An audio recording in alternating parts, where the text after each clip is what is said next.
찬양 감사합니다. 우리 옆에 계신 분하고 같이 인사하겠습니다. 내 옆에 앉아주셔서 감사합니다. 내 옆에 앉아주셔서 감사합니다. 내 뒤에 앉아 계셔서 감사합니다. 옆에 계신 분들 손도 잡아주시고요. 따뜻하게 축복하면 좋겠습니다.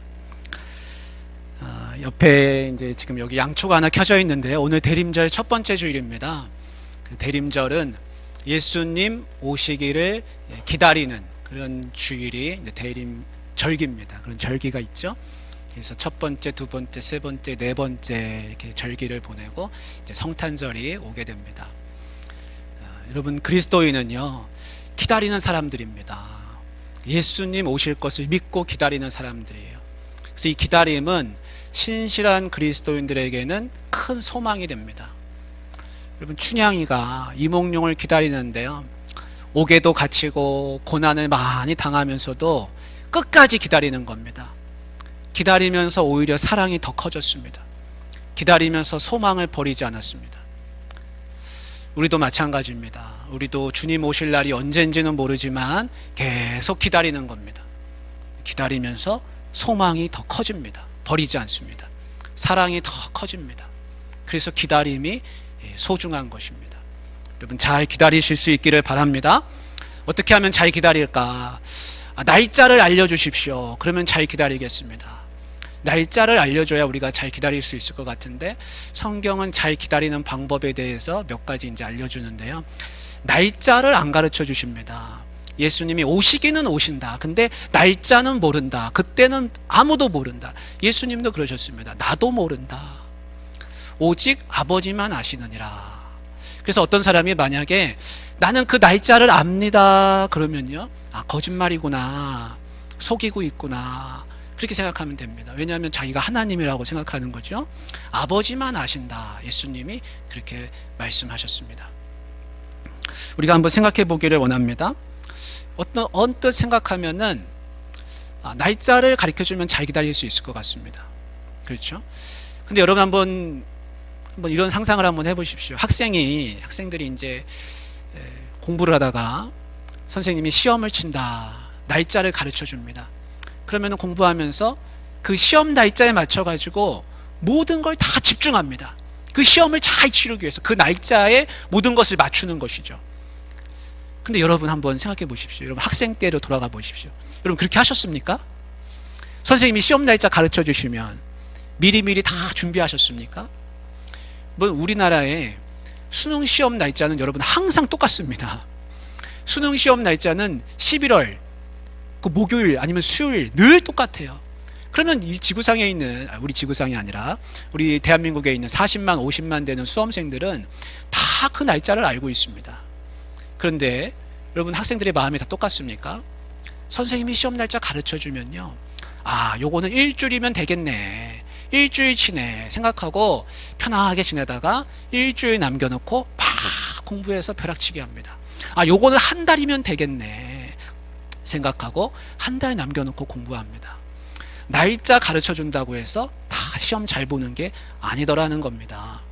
근데 선생님이 시험을 치긴 칠 건데 내가 날짜는 안 가르쳐 줄 거다. 근데 그 날짜가 내일인지 일주일 뒤인지 한 달 뒤인지 1년 뒤인지 시험을 치긴 친다. 근데 날짜를 안 가르쳐 주면 학생들 마음이 어떨까요? 굉장히 불편하겠죠. 답답하겠죠. 근데 좋은 점은 뭡니까? 오늘 공부를 내일로 미룰 수 없다는 겁니다. 왜냐하면 내일이 또 시험 날일 수도 있거든요. 여러분, 이런 비슷한 일이 우리 집에서도 일어납니다. 손님이 언제 몇 시에 오신다. 그러면 그 날짜 시간에 맞춰서 집안 대청소를 합니다. 그렇죠? 그런데 손님이 오시긴 오시는데 언제 오실지 모른다. 그러면 매일매일 깨끗하게 할 수밖에 없는 것입니다. 신앙생활도 마찬가지입니다. 주님은 우리에게 날짜를 안 가르쳐 주세요. 그래서 오늘 하루를 최고의 신앙인으로서 살 수 있도록 하시기 위해서 주님은 날짜를 가르쳐 주시지 않습니다. 왜냐하면 날짜 가르쳐 주면 사람들을 아시거든요. 사람들이 그 날짜에 맞춰가지고 예수님 믿는 신앙생활을 할 거거든요. 근데 예수님은 다 깨어있기를 바라시기 때문에 날짜를 가르쳐주지 않으시고 언제나 일상생활 속에서 늘 깨어있기를 바라시는 마음으로 그렇게 하시는 것을 우리가 알 수 있습니다. 어떤 사람들은 생각합니다. 날짜 안 가르쳐 주시고 어차피 모르는 거 신경 끄고 살자, 관심 갖지 말자, 그렇게 생각할 수 있습니다. 근데 여러분, 성경에는 뭐라고 말씀하고 있냐면, 제가 말씀을 한 구절 읽어드릴게요. 마태복음 24장 32절 33절인데요. 무화과 나무의 비유를 배우라. 그 가지가 연해지고 잎사귀를 내면 여름이 가까운 줄을 아나니, 이와 같이 너희도 이 모든 일을 보거든 인자가 가까이 곧 문 앞에 이른 줄 알라. 무관심으로 그냥 신경 끄고 사는 게 아니라, 무화과 잎사귀를 보면서 여름이 오는 것을 때를 알듯이 늘 관심을 가지고 분별하며 있으라. 그렇게 말씀하고 있습니다. 여러분, 농부는 누가 옆에서 씨를 뿌리시오, 곡식을 거두시오, 아무도 안 가르쳐 줍니다. 그러나 농부는 다 압니다. 하늘을 보고 바람을 느끼고 땅을 만져보고 이슬이 오는지 서리가 내리는지 다 알고 있습니다. 그러면서 때를 분별하면서 씨앗을 뿌려야 할 때 뿌리고 거둬야 할 때 곡식을 거둡니다. 여러분, 어부는 언제 고기가 잡힐지 아무도 누가 옆에서 가르쳐 주지 않습니다. 그러나 물길을 늘 살피면서 언제 고기가 잡힐지를 가늠하고 있습니다. 우리 옥포 수변공원에 가면 낚시하는 분들 많습니다. 언제 고기가 잡힐지 모릅니다. 그러나 그분들은 찌를 바라보면서, 물길을 바라보면서 늘 관찰하고 분별하고 있습니다. 예수님은 신경 끄고 살으라가 아니라 분별하고 있으라, 시기를, 때를 분별하라, 그렇게 말씀하고 계시는 겁니다. 오래전에 때를 분별하지 않고 사람들이 살던 그런 시기가 있었습니다. 오늘 38절, 39절 말씀 한번 같이 읽어보도록 하겠습니다. 홍수 전에 노아가 방주에 들어가던 날까지 사람들이 먹고 마시고 장가들고 시집가고 있으면서 홍수가 나서 그들을 다 멸하기까지 깨닫지 못했으니 인자의 임함도 이와 같으리라. 아멘. 여러분, 노아의 때는 홍수로 인해서 모든 사람들이 다 멸망한 때입니다. 노아의 가족 외에는 다 멸망하게 됐습니다. 노아가 성경엔 안 나오지만 분명히 그랬을 겁니다.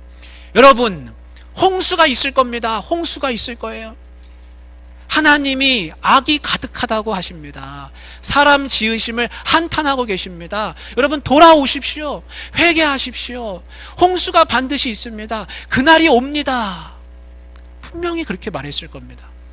성경엔 안 나오지만 노아가 방주를 지은 기간이 적어도 50년, 길게는 한 100년 되었을 거라고 그렇게 추정합니다.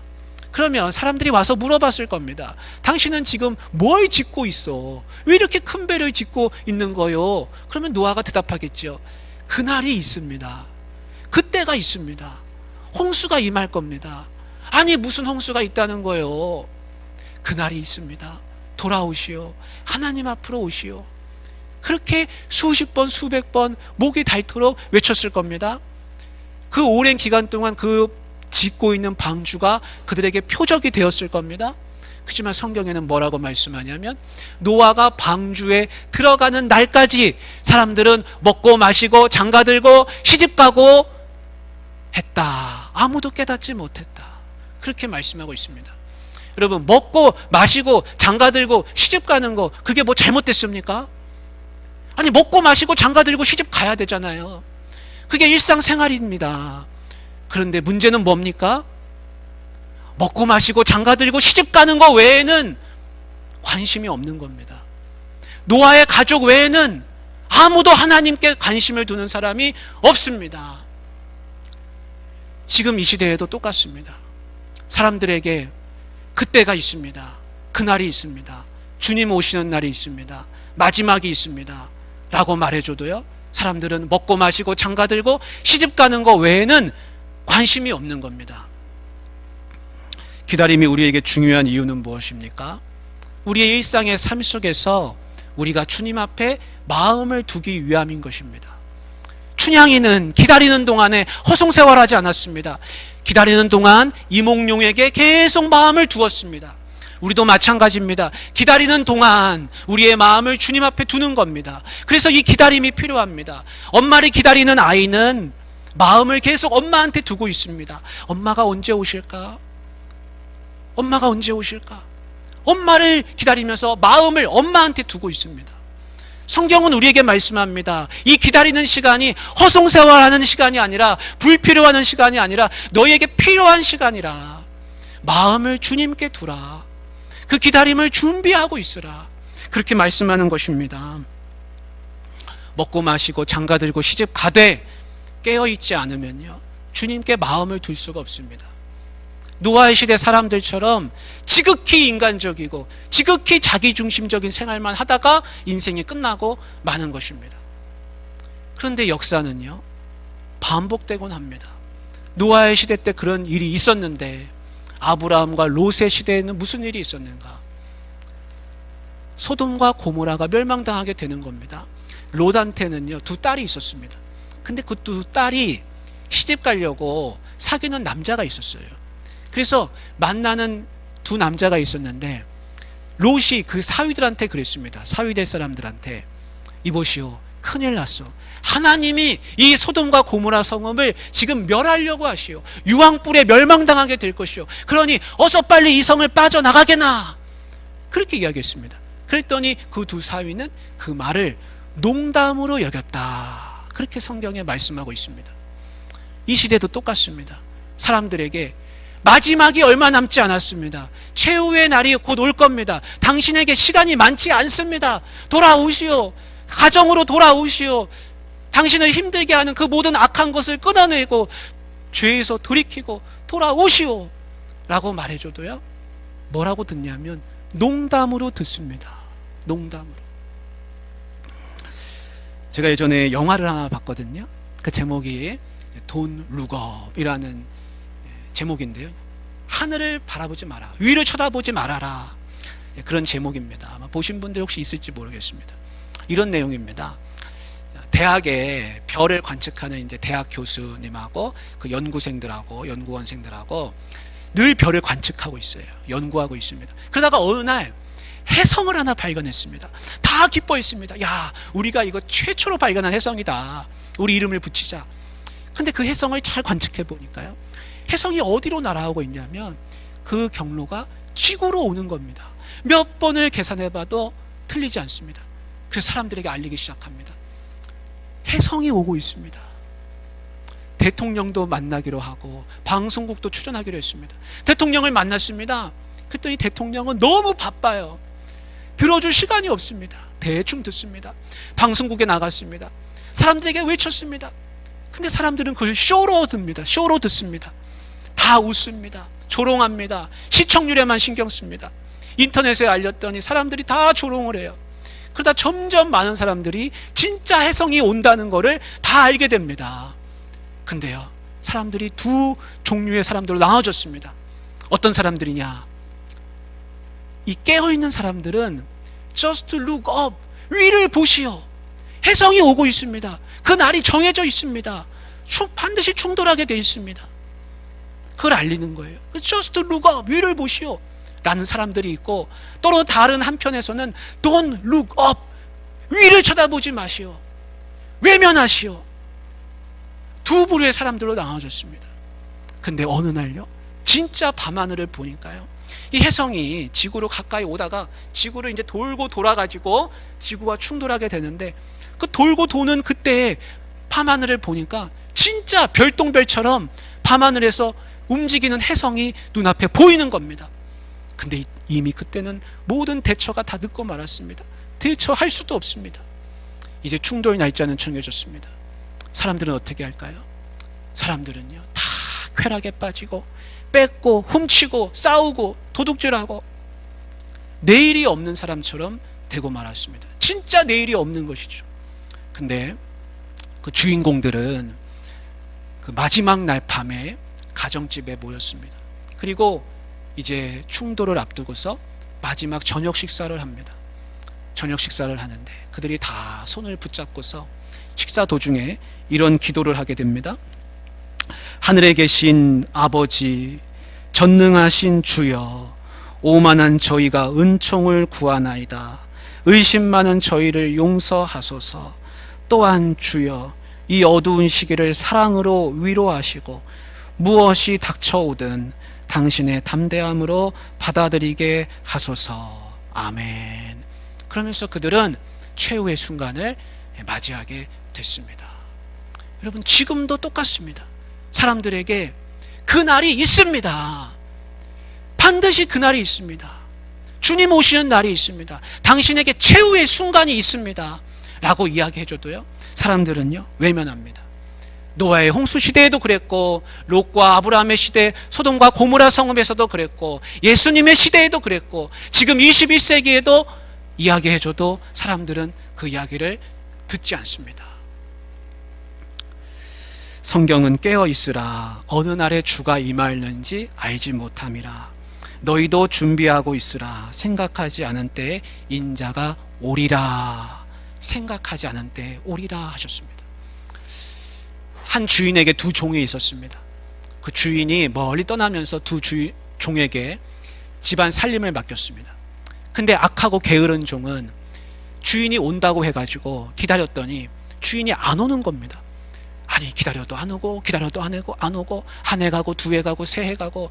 그래서 그 종은 어떻게 했냐면, 될 대로 되라. 주인은 안 오는가 보다. 그래서 친구들과 싸우고, 먹고 마시고 취하고, 그렇게 지냈습니다. 근데 충성되고 지혜로운 종이 있었습니다. 그 종은요, 주인은 반드시 온다. 반드시 온다.